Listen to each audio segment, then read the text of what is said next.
नमस्कार। जया तंत्र मंत्र केंद्र में मैं आप सबका हार्दिक स्वागत एवं अभिनंदन करता हूं। मैंने अभी तक कुछ ज्ञान दिया। ज्ञान तो इतना अपार है जो हमारे जैसे लाखों करोड़ों लोग पूरी जिंदगी देते रहे तब भी नहीं दे सकते।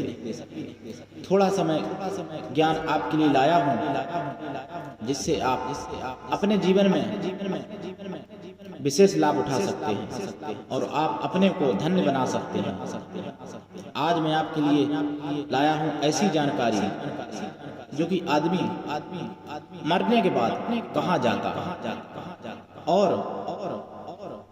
आदमी का क्या होता है। इंसान का बहुत से इंसान पुण्य करते हैं, ईश्वर को डरते हैं। बहुत से इंसान पाप करते हैं, कहते हैं कि कब हो दंड मिलेगा, जब मिलेगा तब देखा जाएगा। लेकिन ये नहीं मालूम कि जब दंड मिलेगा तब देखने लायक नहीं रहोगे, देखा कहाँ से जाएगा।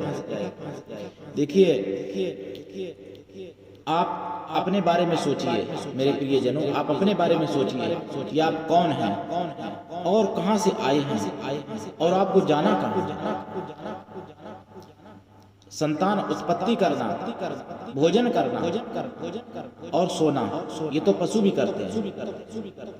तो यदि इतना ही आप मनुष्य शरीर में करते रहे, संतान उत्पत्ति किया और भोजन किया, सो गए, भोजन की व्यवस्था की, यानी कमाया, तो इतना तो पशु भी कर लेते हैं। तो आप में और पशु में अंतर क्या है बताइए।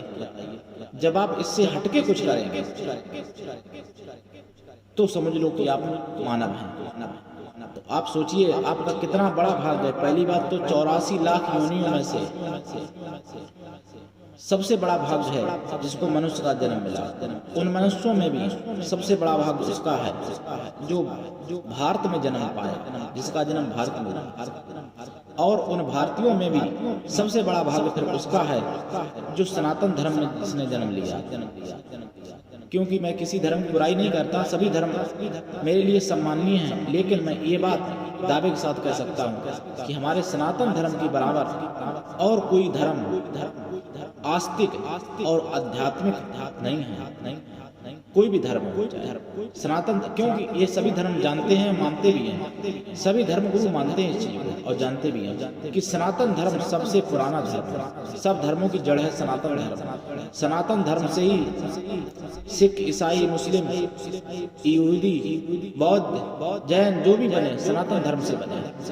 सबकी जड़ सनातन धर्म है। खैर, ये तो बाद की बात। मैं बात करना चाहूंगा, जब आदमी का मृत्यु हो जाती है, जब आदमी मरने के बाद उसको एक अंगुष्ठ प्रमाण यानी अंगूठे के बराबर शरीर दिया जाता है, जिसको सिद्ध पुरुष या त्रिकालदर्शी देख सकते हैं। आम आदमी को दिखाई नहीं पड़ता वो शरीर। उस शरीर से क्या क्या होता है, जिनको पाप किए उनकी मैं बता रहा हूँ। पुण्य आत्माओं की तो बाद की बात है। 86,000 किलोमीटर, मतलब 86,000 किलोमीटर तो छोटी बात हो गई। 3 किलोमीटर का एक कोस होता है और एक कोस का यानी कहने का मतलब 4 कोस अगर हो तो 1 योजन होता है और 86,000 योजन यहाँ से दूर है यमपुरी, दक्षिण दिशा। वहां तक आदमी को घसीटते हुए यमराज ले जाते हैं उसी शरीर जो अंगूठे बराबर रहते। वहां कहीं कहीं रास्ते में कीचड़ इतना बड़ा हुआ है कि आदमी गड़ जाता है, गले तक पूरा गड़ जाता है कीचड़, खींचते ले जाते हैं। कहीं कहीं कांटे रास्ते में पड़े हुए हैं, उन कांटों पर चलना पड़ता है। कहीं कहीं आग के अंगारे बिछे हुए हैं और ऊपर से भी अंगारों की बारिश हो रही है और उससे निकलना पड़ता है। कहीं कहीं बहुत ही बर्फ की बड़ी बड़ी शिलाएं ऊपर से गिराई जा रही हैं और नीचे बर्फ बिछी है, ऊपर से निकलना पड़ता है। और कहीं कहीं बालू इतनी ज्यादा है कि जिसमें आदमी गड़ जाता है पूरा। और कहीं कहीं एक वन ऐसा है जहां पत्तों में तलवार जैसी धारें हैं, उससे उस रास्ते से भी निकलना पड़ता है। इस तरीके से 86,000 किलोमीटर नहीं है, 86,000 कोस भी नहीं है, 86,000 योजन, यानी 3 किलोमीटर का एक कोस, 4 कोस का एक योजन, 86,000 योजन तक ये रास्ता आदमी को तय करनी पड़ती है। और आदमी वायु की गति से, यानी हवा की गति से इतनी तेज चलता है, रात दिन चलता रहता है। उस समय यमदूत पिटाई भी करते हैं, बीच बीच में मारते भी रहते हैं और कहते हैं कि तुम्हारे घर वाले तो कुछ तुम्हारे लिए पिंडदान नहीं कर रहे, इसलिए मुझे भी तुम्हारे साथ में भूखा रहना पड़ रहा है, तो मारते हैं। जब व्यक्ति दक्षिण द्वार पहुंचने वाला होता है, हाँ उससे पहले और क्या होता है ये भी बता दो। कहीं कहीं लाखों सियारने और सियार हैं वो मनुष्य को खा जाते हैं, कहीं कहीं शेर उसको खाते हैं, कहीं सांप उसको काट लेते हैं रास्ते में, कई बार सांपों से कटवाया जाता है। कहीं कहीं बिच्छू हैं, वहाँ बिच्छू हजारों बिच्छू डंक मारते हैं, कहीं कहीं मधुमक्खी, लाखों मधुमक्खी उसको नोचने लगती हैं। कहीं लोहे के पक्षी जैसे हैं, यानी लोहे जैसे पक्षी हैं जिनकी चोंचें लोहे जैसी हैं और तपाए हुए लोहे जैसी गर्म, उनसे पक्षी नोच टुकड़े टुकड़े कर देते हैं शरीर के। उसके बाद में पुनः जुड़ जाता है। दक्षिण द्वार जब व्यक्ति पहुंचता है वहाँ बहुत कोल्हार हो रहा होता है। वो आदमी उसको देखकर ही दूर से ही बेहोश होने लगता है, बेहोश हो जाता है। यमराज उसको बेहोश हुए को होश में लाके और फिर खींच के कड़ेल के घसीट के ले जाते हैं। और कभी कभार तो ऐसा करते हैं कि एक यमराज एक पैर को पकड़ता है और दूसरा यमराज दूसरे पैर को पकड़ता है और बीच में से चीर देते हैं और उसके बाद फिर जुड़ जाता है। बहुत दंड मिलता है जब व्यक्ति यमराज के सामने अभी नहीं पहुंच पाया, अभी रास्ते का यह दंड है।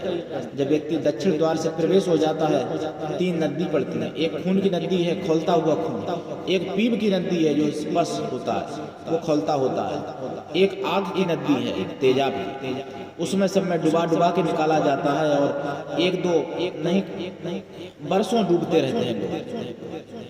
वो गति किनकी होती है? जिन लोगों ने मांस खाया है, जिन लोगों ने मीट मछली अंडा खाया है, या जिन लोगों ने चोरी की है, जिन लोगों ने गुरु की या माता पिता की बुराई की है, माता पिता को जिन्होंने कष्ट दिया है, जिन्होंने अपने गुरु को कष्ट दिया है, या जिन स्त्रियों ने पति को कष्ट दिया है, ऐसे लोगों की ये गति होती है। प्रियजनों, मेरे प्रियजनों, 3 खाई भी हैं। एक बर्फ की खाई है, एक आग की खाई है, एक कांटे जड़ित खाई है। जैसे कटहल में आपने देखा होगा मोटे मोटे कांटे टाइप के होते हैं, उनमें मतलब चुभन नहीं होती है ज़्यादा, लेकिन वो चुभन होती है। एक एक कांटे में 10,000 बिच्छू के बराबर जहर होता है और वहाँ ऐसे बहुत कांटे जड़े होते हैं उस खाई में।